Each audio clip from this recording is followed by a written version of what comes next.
అందరికీ నమస్తే అండి. నా పేరు అనిల్ కేత. జనగలం ప్రేక్షకులకు స్వాగతం. ఆంధ్రప్రదేశ్ రాష్ట్రం గడిచిన 22 నెలల కాలంలో అద్భుతంగా సెలబ్రేట్ చేసుకుంటున్న పండుగలు అనేకం చూస్తున్నామండి.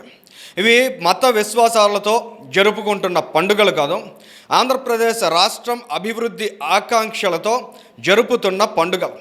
ఆంధ్ర రాష్ట్రానికి పెట్టుబడులు వెల్లువల తరలి వస్తున్నాయి. ఈ సందర్భంగా నిన్న అనకాపల్లి జిల్లాలో 5,400 కోట్ల రూపాయల పెట్టుబడికి సంబంధించి చంద్రబాబు నాయుడు గారు శంకుస్థాపన చేశారు. రెన్యూ పవర్ సంస్థ అనకాపల్లి జిల్లాలో సోలార్ ప్యానల్స్ తయారీ కేంద్రంతో పాటు ఇన్గాట్ వేఫర్ ఉత్పత్తి యూనిట్ను కూడా ప్రారంభించబోతుంది. దానికి సంబంధించిన కార్యక్రమాన్ని మనం చూసాం. సో ఇక్కడ ఇంట్రెస్టింగ్ అంశం ఏంటంటే, చంద్రబాబు నాయుడు గారు ఈ సందర్భంగా మాట్లాడిన స్పీచ్లో ఒక 3 పాయింట్స్ చెప్పారండి. ఆ 3 పాయింట్స్ వినడానికి చాలా అతిశయోక్తిగా అనిపిస్తుంది.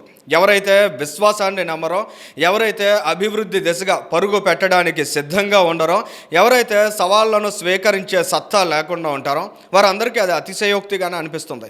కానీ చంద్రబాబు నాయుడు గారు లాంటి వ్యక్తి నిర్దేశించుకున్నటువంటి టార్గెట్స్ని, లక్ష్యాలని ఏ విధంగా ఛేదిస్తారనేది దశాబ్దాలుగా మనం చూస్తున్నాం. కాబట్టి ఆయన మాట్లాడినటువంటి 3 కీ పాయింట్స్ గమనించినట్లయితే, ఫస్ట్, రానున్న రోజుల్లో ఆర్టీసీలో పూర్తిగా 100% ఏసీ బస్సులు మాత్రమే తిరుగుతాయన్నారు. ఇది వినడానికి ఆశ్చర్యంగా అనిపించవచ్చు, కానీ ఇవాళ చంద్రబాబు నాయుడు గారు ఏవైతే మాటలు చెప్పారో ఖచ్చితంగా రానున్న సంవత్సరాల్లో ఆ టార్గెట్ని, ఆ లక్ష్యాన్ని ఆయన అచీవ్ చేసి తీరుతారు. ఇక రెండో పాయింట్ చూసినట్లయితే, ఎట్టి పరిస్థితుల్లో విద్యుత్ భారాన్ని ప్రజలపై వేయం, విద్యుత్ ఛార్జీలు పెంచే ప్రసక్తే ఉండదని చెప్పారు. ఇది కూడా వినడానికి చాలామందికి ఆశ్చర్యంగా ఉంటుంది. కానీ గడిచిన 22 నెలల కాలంలో మనం చూస్తే ట్రూ అప్ ఛార్జెస్ను కూడా ట్రూ డౌన్ ఛార్జెస్గా మార్చి 4,000 కోట్ల రూపాయలకు పైగా భారాన్ని ప్రజలపై పడకుండా చంద్రబాబు నాయుడు గారు చూశారు. అంతేకాదు, 1 కోటికి పైగా గృహ వినియోగదారులకు 1 పైసా విద్యుత్ ఛార్జీ కూడా పెంచలేదంటే ఎంత చిత్తశుద్ధితో ఆయన మాట చెప్పారనేది కూడా అర్థం చేసుకోవచ్చు. ఇక 3వ పాయింట్ మనం గమనించినట్లయితే, 10 లక్షల కోట్ల రూపాయల పెట్టుబడి రెన్యూవబుల్ ఎనర్జీలో, పునరుత్పాదక ఇంధన వనరులకు సంబంధించి ఆంధ్రప్రదేశ్ రాష్ట్రంలో 10 లక్షల కోట్ల రూపాయల పెట్టుబడులను అచీవ్ చేస్తామని చంద్రబాబు నాయుడు గారు చెప్పిన మాట కూడా చాలా ఆశ్చర్యాన్ని కలిగిస్తుంది. ఎందుకంటే జగన్మోహన్ రెడ్డి గారు 2019లో ముఖ్యమంత్రి అయిన తర్వాత పవర్ పర్చేజ్ అగ్రిమెంట్స్ని, పీపీఎల్ని రద్దు చేశారు. దాని ద్వారా ఆంధ్రప్రదేశ్ రాష్ట్రం మీద చాలా తీవ్రమైన నెగిటివిటీ పడింది. ఈ రాష్ట్రాన్ని నమ్మి ఇన్వెస్ట్మెంట్స్ చేయకూడదనేటువంటి భావన చాలా బలంగా ఇన్వెస్టర్స్లోకి వెళ్ళింది. అంతేకాదు, 1 యూనిట్ కూడా జగన్మోహన్ రెడ్డి కాలంలో రెన్యూవబుల్ ఎనర్జీలో ఆంధ్రప్రదేశ్ రాష్ట్రానికి యాడ్ చేయలేదు. దాంతోపాటు ఆయన గ్రీన్ కో లాంటి సంస్థలను కూడా వెంటాడి వేధించినటువంటి తీరును కూడా ప్రత్యక్షంగా మనం అంతా గమనించాం.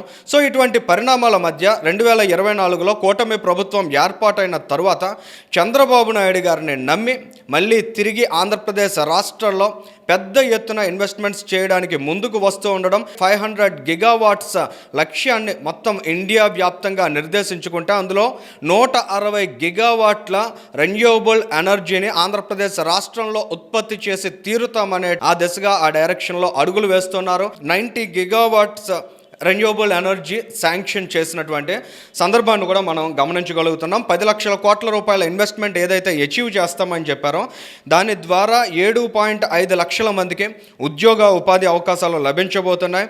అయితే ఈ 22 నెలల కాలంలో 117 ప్రాజెక్ట్స్ని ఓకే చేయడం ద్వారా 6 లక్షల కోట్ల రూపాయల ఇన్వెస్ట్మెంట్స్ పర్టికులర్గా గ్రీన్ ఎనర్జీకి సంబంధించి ఆంధ్రప్రదేశ్ రాష్ట్రంలో ఇవాళ సాధించే దిశగా రాష్ట్ర ప్రభుత్వం అడుగులు వేస్తోంది.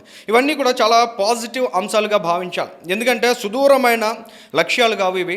వీలైనంత వేగంగా వాటిని అచీవ్ చేయాలనేటువంటి సంకల్పంతో ఇవాళ రాష్ట్ర ప్రభుత్వం ముందడుగు వేస్తుంది. అందులో భాగంగానే చంద్రబాబు నాయుడు గారు రూఫ్ టాప్ సోలార్ ఎనర్జీని సద్వినియోగం చేసుకోవాలనే అంశాన్ని కూడా పదే పదే చెబుతూ ఉన్నారు. నిన్న మీటింగ్లో కూడా ఏ విధమైనటువంటి అవకాశాలు ఉన్నాయి మనకి, PM సూర్యఘర్ పథకాన్ని యూటిలైజ్ చేసుకోవడం ద్వారా ఎలాంటి లబ్ధి చేకూరుతుంది, దాని ద్వారా వచ్చే సబ్సిడీస్ను కూడా ఆయన చాలా స్పష్టంగా వివరించారు. ఒకసారి ఆ వివరాలు కూడా మీరు చూసిన తర్వాత నెక్స్ట్ కంటెంట్లోకి వెళ్దాం. రాష్ట్రంలో రాబోయే 2-3 సంవత్సరాల్లోనే కనీసం 40 లక్షల ఇండ్లకి రూఫ్ టాప్ పైన కరెంటు ఉత్పత్తి కేంద్రాలు పెట్టించే బాధ్యత ఈ ప్రభుత్వం తీసుకుంటాం. ఎస్సీ ఎస్టీలకి ఉచితంగా ఇస్తాం. 2 కిలోవాట్లు 60,000 రూపాయలు.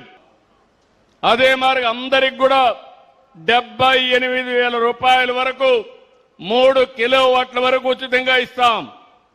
ఆ పైన ఖర్చు అయితే మీరు పెట్టుకోవాలి. బీసీలకు 98,000 ఇస్తాం.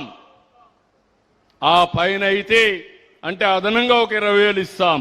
ఆ పైన అయితే మీరు పెట్టుకోగలిగితే ఇంకా మీరు కరెంటు ఛార్జ్ కట్టే పరిస్థితి లేదు. రూఫ్ టాప్ సోలార్ ఎనర్జీని యూటిలైజ్ చేసుకోవాలని చంద్రబాబు నాయుడు గారు చేస్తున్నటువంటి రిక్వెస్ట్ ఈ విధంగా ఉంది. ఇప్పటికే మన దక్షిణాది రాష్ట్రాల్లో మనం గమనించినట్లయితే కేరళ ముందు స్థానంలో ఉంది. సుమారు 2 లక్షలకు పైగా ఇన్స్టాలేషన్స్ అక్కడ జరిగి ఉన్నాయి. ఇప్పటికే ఆంధ్రప్రదేశ్ రాష్ట్రంలో 1,00,000కు పైగా ఇన్స్టాలేషన్స్ జరిగినట్లు తెలుస్తోంది.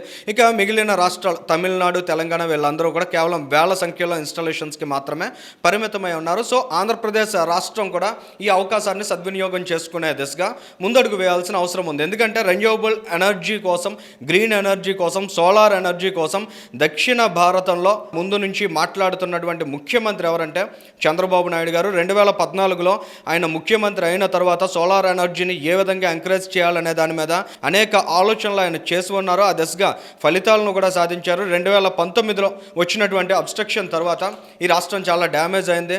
సుమారు 1,00,000 కోట్ల రూపాయలకు పైగా 1,32,000 కోట్ల రూపాయల భారం అనేది విద్యుత్ సంస్థల మీద పడింది. నేరుగా ప్రజలపైన మరొక 32,000 కోట్ల రూపాయలకు పైగా భారం కూడా పడింది. సో ఇటువంటి సందర్భంలో ఈ రాష్ట్రాన్ని ఇన్వెస్టర్స్ బిలీవ్ చేసే విధంగా చంద్రబాబు నాయుడు గారు కాన్ఫిడెన్స్ని బూస్టప్ చేయడం, అనేక లక్ష్యాలను నిర్దేశించుకోవడం, ఏ విధంగా భవిష్యత్ తరాలకి వనరుల్ని మనం రిసోర్సెస్ని సేవ్ చేసి పెట్టాలి, వీటిని విచ్చలవిడిగా వాడకూడదు, సహజంగా అందుబాటులో ఉండేటువంటి వనరుల్ని సద్వినియోగం చేసుకోవడం ద్వారా మనం విద్యుత్ అవసరాలను ఏ రకంగా సంపూర్ణంగా పరిపూర్ణంగా యూటిలైజ్ చేసుకోగలుగుతాం, ఇటువంటి ఆలోచనలతో వెళ్తున్నారు. అందులో భాగంగానే రాయలసీమని రెన్యూవబుల్ ఎనర్జీకి, గ్రీన్ ఎనర్జీకి హబ్గా మార్చాలనే లక్ష్యాన్ని నిర్దేశించుకున్నారు. అమరావతిని కూడా గ్రీన్ ఎనర్జీ పవర్డ్ క్యాపిటల్గా డిజైన్ చేస్తున్నారు. ఇటువంటి ఆలోచనలు అనేవి ఖచ్చితంగా ఆంధ్రప్రదేశ్ రాష్ట్రంలో మాత్రమే చూడగలిగేటువంటి పరిస్థితి. ఇంత వేగవంతమైనటువంటి లక్ష్యాలను నిర్దేశించుకోవడం, వాటిని అచీవ్ చేసే దిశగా చంద్రబాబు నాయుడు గారు చూపిస్తున్నటువంటి అంకిత భావం, ఆయన రూపొందిస్తున్నటువంటి పాలసీస్, వాటిని ఇన్వెస్టర్ ఫ్రెండ్లీగా మౌల్డ్ చేయడం, తద్వారా ప్రజలకు వాటి ఫలితాలు అందే విధంగా ఆయన ఆలోచనలు చేయడం, ఇవన్నీ కూడా చాలా సానుకూలంగా కనిపిస్తున్నాయి.